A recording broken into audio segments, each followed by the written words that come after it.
Thank you, Mr. Speaker. Mr. Speaker, it's not a lie if you believe it. It's not a lie if you believe it. This bit of phony wisdom comes from George Costanza, the character on Seinfeld, and his sophism attaches to Senate Bill 1071. The claim we hear is that Senate Bill 1071 will significantly and historically address the pension crisis that threatens to cripple the future of the Commonwealth. Well, it's not a lie if you believe it. Senate Bill 1071, as amended, is over 300 pages of complexities, carve-outs, and opportunities for constitutional challenges incompatible with honest pension reform. About the best its proponents can say is that it's better than doing nothing. That's correct, and it's not a lie if you believe it. This bill perpetuates a defined benefit plan, which is the fatal defect of our public pension system. Those in favor, including the governor, claim that it is really about shifting risk. That's not entirely a lie, but it's not even a half-hearted effort at proper risk management. Besides, the risk imposed on the future of Pennsylvania by the $60 billion of debt measured actuarially, or the $130 billion of pension debt properly measured by principles that play in financial markets, that risk is not shifted anywhere except to taxpayers present and future. You can pretend this bill will somehow lessen our financial distress, even though its motivation was to make the pension debt bigger, and it's not a lie if you believe it. Let's look at a few numbers so we all understand what is coming and why Senate Bill 1071 does nothing but distract from and delay, and perhaps beyond a point of no return, talk about risk. Beyond a point of no return, an adequate solution to our pension debt problem. In 2001, the state pension accounts had $25 of assets for every dollar paid to a retiree. In 2014, there were only $8 of assets per dollar paid to retiree. That ratio is quickly approaching zero, and when it hits zero, CSRS and PSRS will officially be insolvent. We call that day D-Day, as in depletion day, because the pension assets used to pay benefits to retirees will be fully depleted. That means that every dollar owed to public sector retirees will have to come out of the general fund. It will take 1/3 to 1/2 of the general appropriations budget simply to pay retirees when D-Day arrives. For example, more than $10 billion will be paid to public sector retirees this year. How would you like to address the current budgetary concerns of education, welfare, and the rest of the line items with a funding stream of $20 billion or less? Will passing Senate Bill 1071 do anything to avert that scenario in the future? It's not a lie if you believe it. Mr. Speaker, let's talk about our current budget, or lack thereof, for just a moment. There has been lamentation aplenty, and justifiably, that the state has not had a budget for 172 days. 172 days. Sad, shameful, outrageous. However, let's reflect about another calendar of dereliction. It has been 4,371 days since we last properly funded our public sector pensions. 4,371 days of dereliction and counting, and unlike the current budget impasse, there is no end on the horizon. This hasn't been an oversight. This hasn't been an accident. It has been a deliberate, bipartisan looting of the retirement funds by legislators and governors for a dozen years, and this financial cancer has become the de facto policy of the Pennsylvania state government. Do you think that Senate Bill 1071 will in some way, shape, or other address that cancer? It's not a lie if you believe it will. During these 4,371 days of delinquency, nearly 1.8 million children have been born in Pennsylvania. On the day of their births, we in this Capitol saddled every baby with $10,000 of debt that grows at nearly $1,000 a year. Why are we worrying about funding pre-K and elementary education when we need to get those kids jobs to work off the debt that we've wrung on their accounts? Mr. Speaker, we like to think that this is an honorable institution, but by underfunding our pensions, we steal from children and children not yet born. How is that honorable?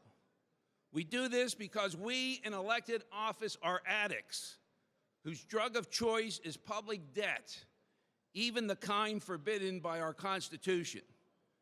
Do you think this is an honorable institution or a den of thieves? Mr. Speaker, step one of any budget process is to produce an effective and credible plan of payment for the expenses left unpaid from the past. Of course, regarding the massive delinquency of pension payments from the past, the governor and our appropriations process has skipped that first step. Senate Bill 1071 doesn't even call into question that malfeasance.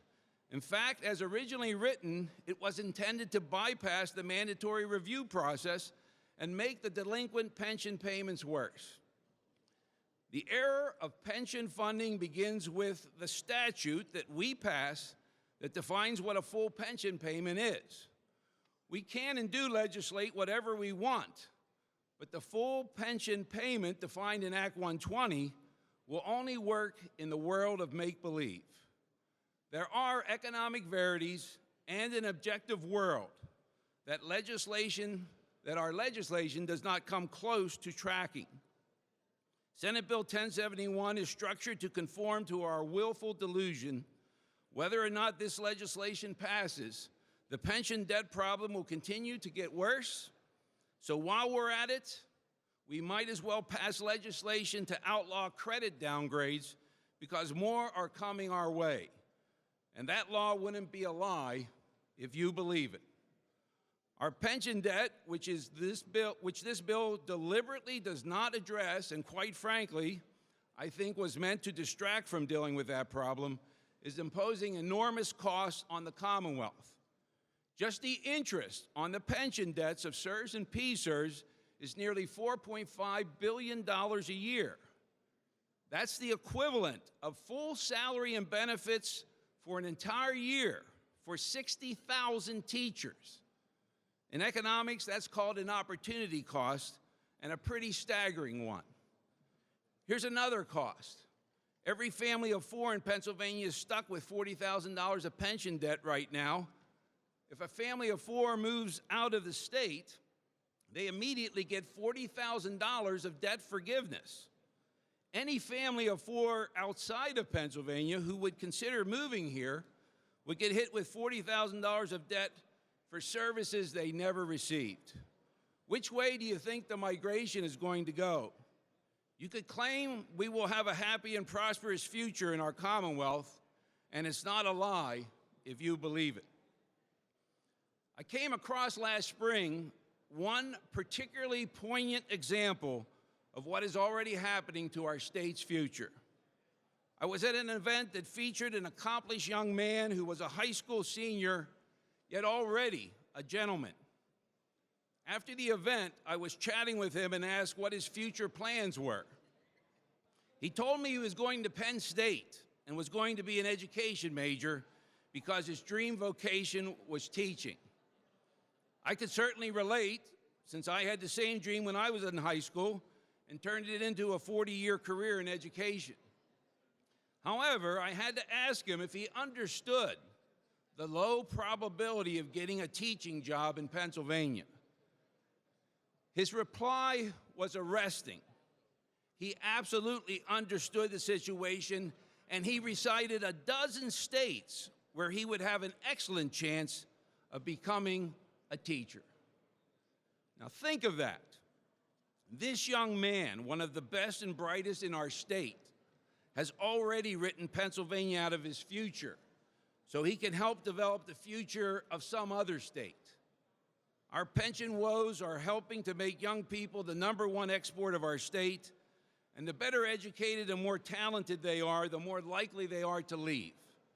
Do you think Senate Bill 1071 is going to reverse that sad state of affairs? It's not a lie if you believe it. Some will admit that 300 pages of complexity in this bill is a bit much, and sure, the bill doesn't even bother to address the real pension problem, but what's the harm? Well, if you're heading to a garden in your backyard to water some plants and notice that a raging fire is consuming your house, what's the harm in watering the plants? Ultimately, our pension crisis will destroy the future of Pennsylvania if we do not get our priorities right.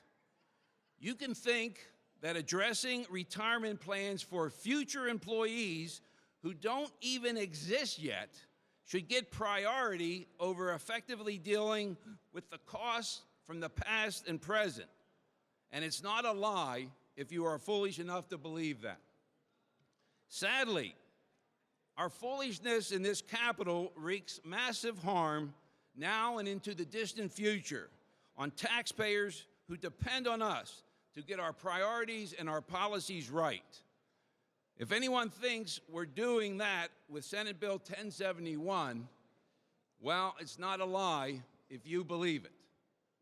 Mr. Speaker, the comb-over is the often seen tonsorial fix for a man with a bald area on the top of his head, where the hair from the side of his head is combed up and over the bare spot. Some comb-overs look worse than the others, but they're all intended to hide a fact of life, the thinning of hair on the top of one's head. As this fact of life progresses, so does the ineffectiveness and the ugliness of the comb-over. Given the thinning and declining assets of Pennsylvania's public pension systems, this proposed legislative comb-over for CSRS and PSRS is particularly hideous. Senate Bill 1071 is our latest failure to grasp reality. It is a pathetic and disingenuous attempt to cover over and ignore the mistakes of the past that continue to make pension solvency unsustainable. But it's not a lie if you believe it. Thank you, Mr. Speaker.